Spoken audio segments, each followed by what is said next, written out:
پاکستان میں ماحولیاتی آلودگی کی ابتر ہوتی صورتحال کو کنٹرول کرنے کے بجائے وفاقی وزیر ماحولیات زرتاج گل ایئر کوالٹی انڈیکس کو پاکستان کے خلاف ایک سازش قرار دے کر اپنی ذمہ داری سے مبرہ ہو گئی ہیں۔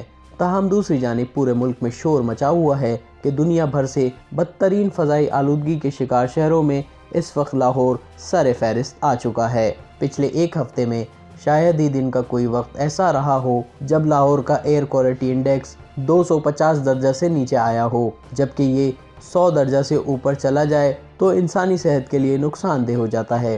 لاہور میں فضائی آلودگی کی وجہ اسموک کو قرار دیا جا رہا ہے، جو دراصل دھوئیں اور فضا میں موجود نمی کا مکسچر ہوتی ہے۔ اکتوبر اور نومبر کے مہینے پچھلے کئی برس سے لاہوریوں کے لیے اسموک نامی مصیبت ساتھ لے کر آتے ہیں۔ اس بدلتے موسم میں بارش اور تیز ہواؤں کا مکمل فقدان ہوتا ہے۔ پنجاب کے کئی علاقوں میں اسی نسبت سے اس موسم کو خشکا بھی کہا جاتا ہے، کیونکہ کئی ہفتوں بلکہ مہینوں تک بارش کے کوئی آثار موجود نہیں ہوتے۔ دوسری جانب سڑکوں پر چلتی گاڑیوں اور فیکٹریوں سے اٹھتا دھواں فضا میں موجود اوس کے ساتھ مل کر شہریوں کی زندگی عذاب میں مبتلا کر رہا ہے۔ خریف کی فصلوں کی کٹائی بھی انہی مہینوں میں ہوتی ہے اور اس کے بعد ربی کی فصلیں ہونے کے لیے زمین ہموار کرنا ضروری ہوتا ہے۔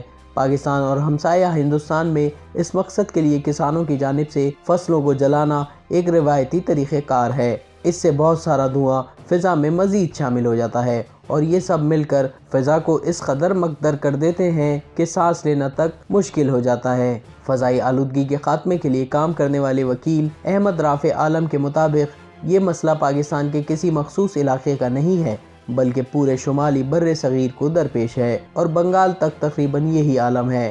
ان کا کہنا ہے پاکستانی فضا انتہائی آلودہ ہے اور یہ انسانی جانوں کے لیے خطرے کا باعث بن رہی ہے۔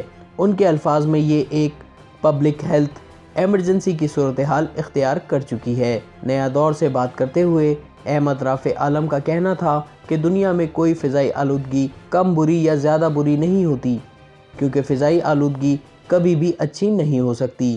یہ آپ کی زندگی کا دورانیہ کم ہی کر سکتی ہے، بڑھا نہیں سکتی۔ یہ آپ کے پھیپھڑوں کو خراب ہی کر سکتی ہے۔ یہ آپ کے بچوں کے سوچنے اور سمجھنے کی صلاحیتوں پر منفی اثر ہی ڈال سکتی ہے۔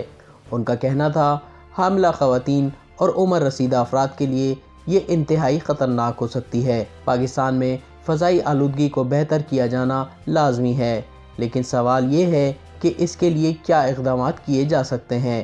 سب سے پہلے تو عام آدمی کے لیے ضروری یہ ہے کہ وہ اپنی حفاظت اور اپنے گھر والوں کی حفاظت کے لیے اپنی سطح پر جو کچھ کر سکتا ہے وہ کرے۔ گھروں میں ہوا کو صاف کرنے والے آلات پر رقم خرچ کرنا ہوگی، کیونکہ یہ رقم انسانی صحت سے زیادہ اہم نہیں ہو سکتی۔ یوں تو کرونا وائرس نے ماسک پہننے کی عادت ہمیں ڈال ہی دی ہے، لیکن عام حالات میں بھی اور اس وائرس کے ختم ہو جانے کے بعد بھی ہمیں فضا کی آلودہ ہونے کی صورت میں ماسک پہن کر سڑکوں پر نکلنا چاہیے، کیونکہ ماہرین کے مطابق محض ماسک پہن لینا بھی فضائی آلودگی سے لگنے والی مختلف بیماریوں کا حل ہو سکتا ہے۔ ان میں دمے اور کھانسی کے دورے، نزلہ، زکام اور آنکھوں سے پانی بہنا بھی شامل ہے۔